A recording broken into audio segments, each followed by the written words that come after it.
자, 윤석열 대통령이 이 이념 문제도 중요하게 생각했지만 결국 경제 문제에 대해서도 이렇게 얘기를 했습니다. 과거 문재인 정부와 비교해서 한번 들어보시죠. 정부는 지자체와 협력하여 중산층을 포함한 소득 하위 70% 가구에 대해 4인 가구를 기준으로 가구당 100만 원의 긴급 재난지원금을 지급하기로 결정했습니다.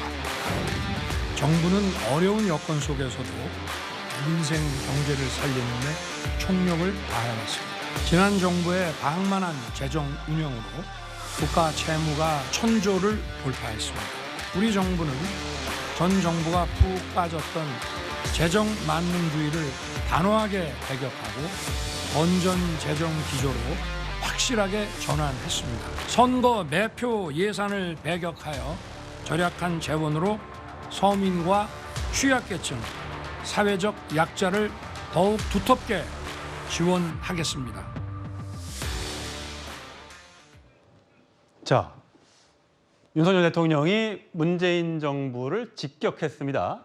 국정 운영권을 안 가져왔다면 이제 큰일 날 뻔했다. 돈 없는 기업 사장이 고급차를 끌고 달리는 그런 형국이다.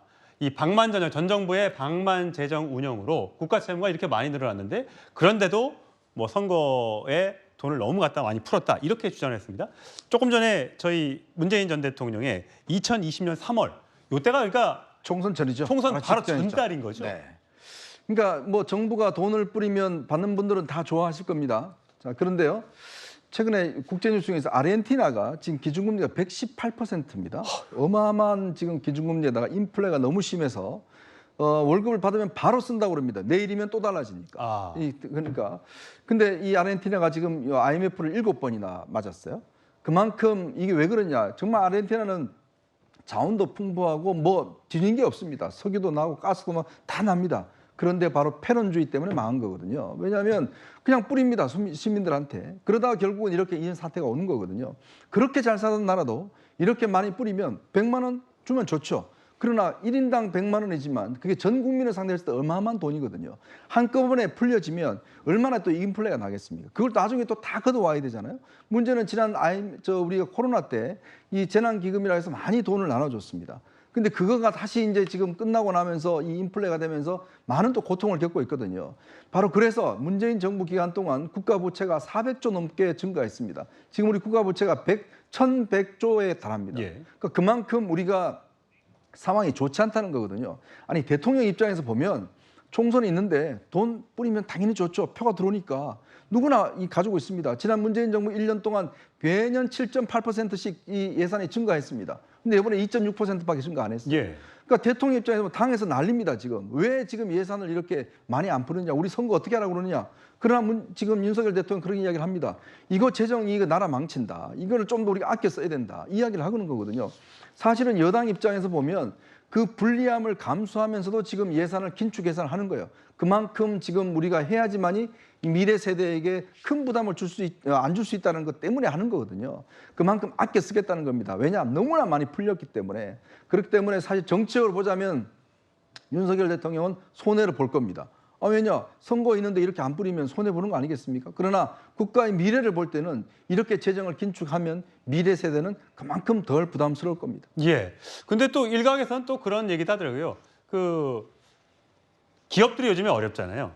기업들이 좀 어려우니까 기업들이 그러면 이제 보너스나 이런 걸 풀기가 어려우면 정부라도 나서서 좀 돈을 좀 곳간을 좀 열어주면 국민들이 좀 돈이 돌지 않겠느냐 그런 지적을 하는 분도 있습니다. 그래서 문재인 정부 당시에 코로나 때 너무 어렵다 보니까 상인 소상공인들이 너무 어려우니까 국민들한테 돈을 줘서 국민들 좀 써라 이렇게 해서 이제 돈을 줬는데 문제는 이제 총선 직전에 그게 정책이 발표가 되면서 그때 이제 논란이 있었던 겁니다. 근데 코로나가 뭐 총선을 맞춰서 오는 건 아니잖아요. 당시에 코로나 기억하실 겁니다. 우리가 지나간 바람은 춥지 않다는 말처럼 그 코로나 시대에 엄청 힘들었잖아요. 기억 못 하십니까? 다 기억하실 거예요. 중소상공인들 정말 목숨을 잃을 정도로 장사가 안 돼가지고 힘들었을 때 그 누구의 월세도 못 냈을 때 정말 그 국가에서 재난지원금 냈을 때 얼마나 숨통을 틔웠습니까? 그러느라고 예산을 많이 썼던 거거든요. 그게 뭐 총선에 맞춰서 정치적 계산이 있었다? 뭐 보수 쪽에서는 그렇게 비판할 수 있겠죠. 근데 그때는 코로나가요. 총선을 맞춰서 오지 않았다라고 라고 말씀드리고 그렇게 지금 경제가 힘든데 윤석열 정부 저는 그렇습니다. 각 정부마다 진보 정부가 들어서든 보수 정부가 들어서든 경제 정책은 다 달라요. 다만 윤석열 정부는 지금 재정 어렵다고 하고 쓸 돈이 없다는데 기업들의 법인세 감면해 주잖아요. 기업들이 어렵다고요? 서민보다 어렵겠습니까? 기업들의 법인세를 감면해 주면 그 세수 부족은 뭘로 채우죠? 그러면서 이상한 경제 논리로 얘기하시는데 이 부분에 대해서 정치적 세법을 따질 게 아니시라면 그냥 윤석열 정부의 경제 정책은 그냥 이런 방향이다 정도로 평론할 수밖에 없다고 저는 봅니다. 예. 어쨌든 지금 경제가 굉장히 어렵습니다. 정부는 정책을 허리띠를 졸라매고 재정 정책을 운영하겠다고 했습니다만 또 돈이 꼭 필요한 데 있어서는 복지 예산이나 또 저출산 문제에 대해서는 반드시 또 예산이 투입돼야 되는 부분이 있으니까 그것들을 잘 조정해서 예산을 좀 집행하기를 바라보겠습니다.